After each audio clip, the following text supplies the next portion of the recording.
We're joined now by Ridwan Kamil, who is the Mayor of Bandung. Bandung is the third largest city in Indonesia, but he is also the Governor-elect for West Java. Another huge task ahead for you, Ridwan Kamil. Just to give us an idea, how many constituents will you be serving in West Java? It's very big, the biggest in the country, around 32 million. So the population in total is 48, almost 50 million, like twice as size as Australia, I think. Yeah, that's right. I mean, why would you come to Melbourne, a very small city compared to the one you're in charge of at the moment? This is my sixth time as a Melbourne, as a tourist, as an architect before, and as a mayor. I think we have similarities in Bandung, in terms of young population, aspiration to more creative economy, culture. Bandung 2015 was awarded UNESCO Design City, for example. And I come here this week is focusing on the smart city collaborations, because I think Melbourne has a good infrastructure for startups, for example, and also creating many apps for solving urban problems. So we would like to engage and learn. And I met with the Lord Mayor of Melbourne, and surprisingly, we both the same as similarities. We both come from independent, independent. So I think I hope I can bring home our follow-ups regarding collaboration in one of the institutions is called Launchfig by Laura. Is to create a platform using technology, investing in startups also, because one of my vision as a governor for the next 5 years is to create a digital West Java, transforming the life of my people through digital in all kind of form, not only city but also rural. So I'm creating now two master plan of smart cities and also rural, smart rurals. So both can be connected to the initiative already by the Melbourne. What you've learned in Bandung, taking that vision to a huge province, I guess I'm wondering, and many Australians would wonder, does a city like Melbourne have something to offer? Now you say it does, but do you see that in fact from where you come from, you also have something to offer us here? Oh yeah. This morning I told the Lord Mayor that Bandung is the happiest city in Indonesia, almost 87%, saying that they are happy and very happy to be the citizen of Bandung. I created many what I call happiness projects, and seriously put the budget for my people happiness.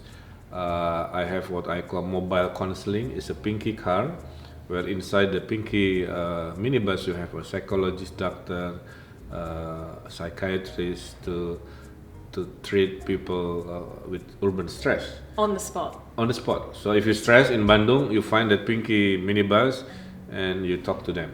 Right. So this is my way of reducing the stress and lower the rate of suicide, for example. And when I told that, the Lord Mayor of Melbourne looks very interested. I think, in my opinion, the happiness is becoming the new theory in building the society. It's not always about, becoming developed and rich, but also how happy you are. Because I learned in many developed countries, the issue of mental health problem is really become a big issue because of the stress coming from the lifestyle. So I don't want Bandung to fall to that issue. That's why I'm creating this happiness project. It works quite well. Could you also explain the importance of the digital economy and how you think it will change? You've seen change in Bandung. How it will change a province like West Java? Yes, Bandung is very urban, so I have no difficulties to connect the digital economy to my people. Every year we have 20 million transactions in online business. So it's a big in Bandung because it's very urbanized. But when it comes to West Java, half of the population is not really connected to internet. So my vision, number one as a governor, is to use what Bandung's success to be applied to urban area that within my jurisdiction, but for the rural, that would be a challenge. How I can use the digital technology, for example, to educate my farmers, to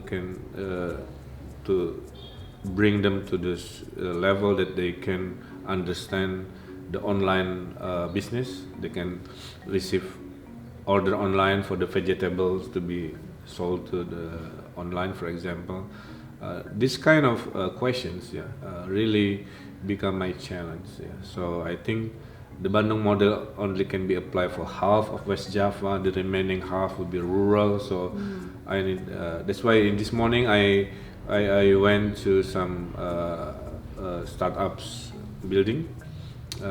They produce agriculture tech quite nicely. So we would like to challenge them also whether they can have some apps for my agriculture and rural technology. For example, can you have a technology for my fishermen to locate fish by using satellite map, for example? That would be very helpful to my fishery industry. So we don't have that technology.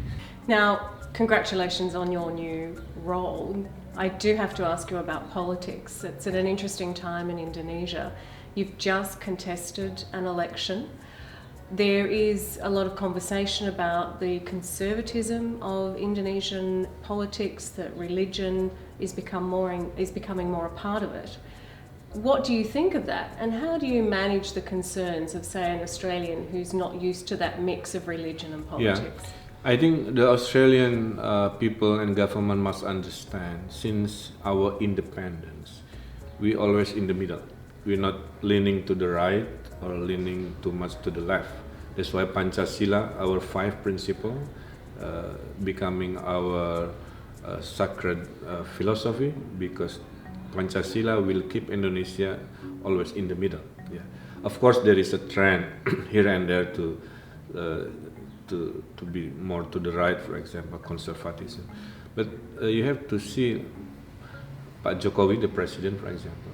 In the history of Indonesia, only Pak Jokowi closed down or shut down the Islamist organization, HTI, Hizbut Tahrir, right? That decision is really to show, that Indonesian government really serious to keep Indonesia as it is, which is very much in the middle, not to lean too much to the left or to the right. So I think you don't have to worry. As a governor of West Java also, I have a challenge to bring the West Java back to the middle, because the issue of intolerance, of radicalism, conservatism also become my challenge. So I will create several strategies. One of strategy, I'll become the governor who always come in the middle of dispute, for example. The previous governor let the dispute solved by the citizen, which is creating an issue. But me, as a new governor, creating a new life, a leadership, which is become the person who will make sure you have a peace between the people who have some arguments. And also I'm creating an economic strategy in the poorest side of society, so there is no blaming game, hating because the economy. I have one village, one company, I have a project, or one Islamic madrasah, one product, for example, for them to have economic strength. By this, I think in the future Indonesia will still hold the middle ground, the third way, the middle ground, to get stability on this region. So then what are we to make, given your vision, what are we to make of Pak Jokowi's recent decision to take on as his running mate in the presidential election a conservative Muslim partner? I think this is just a strategy Pak Jokowi used because there is a perception in certain the rightist conservatism group that Pak Jokowi is a bit away from Islamic kind of value or policy. Yeah? So in order to to send a message that Pak Jokowi is really also part of the Islamic kind of inclusion. Yeah, I think the nomination for this vice president nomination using the head of ulama organization is the right thing to do, because we can say that Pak Jokowi will be the working driver of the system, and the vice president, the ulama will be the calming factor to give stability, sending to message to most Muslim to keep it more very much in the middle. Thank you very much for your time. Thank you, It's Helen. much appreciated.